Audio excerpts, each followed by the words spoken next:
Magandang umaga po. 60 bahay ang nadamay sa sunog sa barangay Doña Imelda sa Araneta Avenue, Quezon City. Nagsimula umano ang apoy mula sa naiwang kandila. May news to go si Jay Sabale. Jay?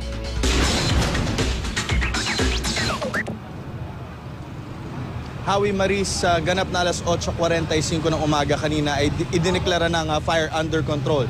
Ang sunog na nangyari dito sa Area 3 Kapiligan Street, dito nga sa barangay Doña Imelda. Umabot ito sa ikalimang alarma at nagsimula. Ito ganap na alas 7:12 ng umaga.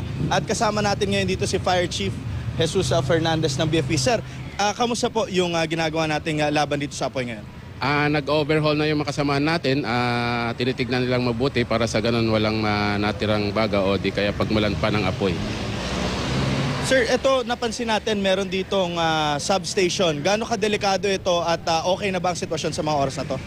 Nung kasagsagan ng apoy, ng sunog kanina, naglagay ako ng more or less mga 5 truck doon sa loob para i-secure yung area ng substation ng National Grid Corporation of the Philippines.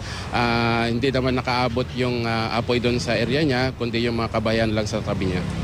Sir, nahirapan ba tayong apulahin yung apoy kasi medyo masikip yata yung pasok doon sa mga nasunog na bahay? Opo, dahil nagmula nga yung apoy sa gitna, medyo nahirapan yung mga kasama nating bumbero na pumasok sa loob.